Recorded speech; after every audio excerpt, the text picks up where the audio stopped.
I definitely do. It's very, I think I've heard this term used already to describe it, but it's very impressionistic, very similar to the book. I think you could read the book multiple times and get sort of different things out of it every time, and various insights, and notice various decisions that were made along the way differently every time, and I definitely think that's true for the movie as well.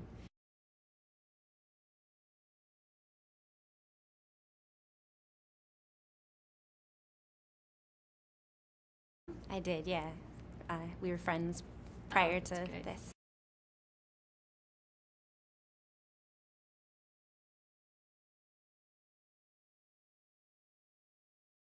There was not an audition process, except I think he was kind of auditioning the idea of having a narrator, and he asked me to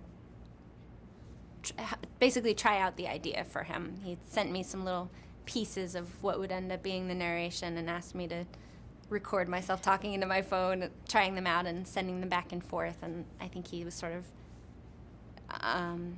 just deciding whether he thought that that would serve his story, and eventually, asked me if I would come to the table read. He didn't even ask me if I'd be in the movie. He was just like, come to the table read.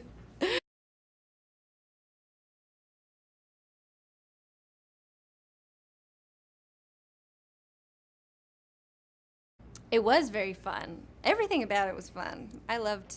It wasn't a part of any of that work I didn't love.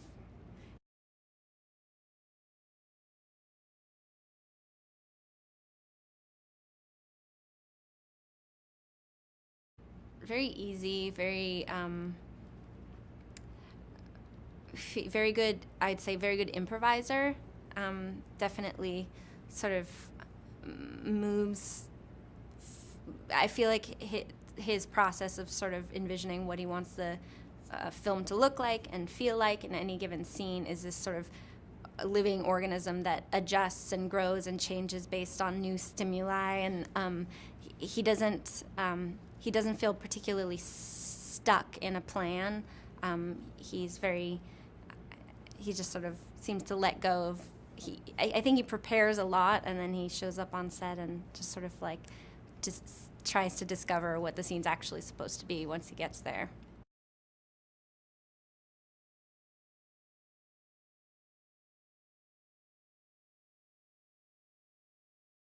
I think so, and it's probably the mark of one aspect of Paul's genius as a director, is I'm sure he spends countless hours planning those moments and preparing for them, but somehow he's able to balance that with a real ability to adjust and change, make decisions on the spot.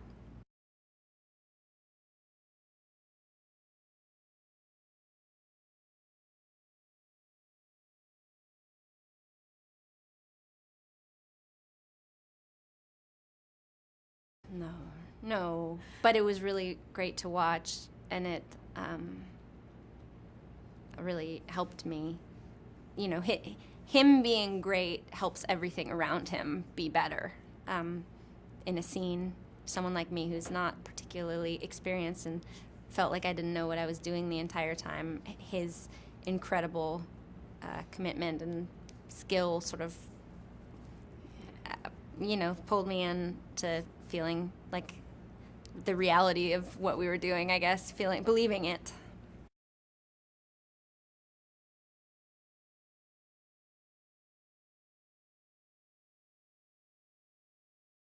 I think that's a big part of it.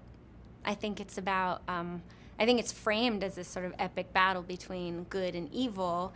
And then I think, although the film references these sort of classic dark moments of the early 70s, you hear about the Manson family and the drugs getting harder and people dying of overdoses, and I don't think the movie actually discusses Altamont, but there are these, these dark events, Vietnam obviously, that sort of the movie is under the specter of these dark events, but I actually think what feels more to be the theme of the movie is sort of like this insidious darkness that's creeping in, that the things that the hippie movement and the free love movement sort of embraced as their ideals and what mattered most to them are getting corrupted, and I think commercialism is a huge part of that. I think things being co-opted and used to sell products, and like you have like Bigfoot Bjornsson saying things are groovy and like a commercial, and I think there's this overall sort of complete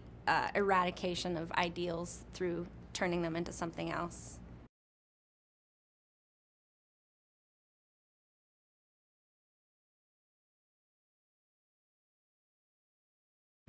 I mean, one thing that's amazing about the film is it's very much a Paul Thomas Anderson movie, but it also is an incredibly faithful projection and realization of the book. So the tone of the movie is Pynchon. I would just describe it as, this sort of magical realist comedy,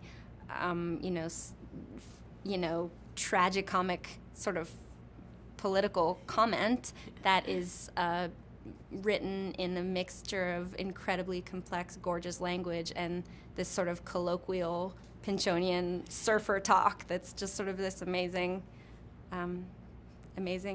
Pynchon thing.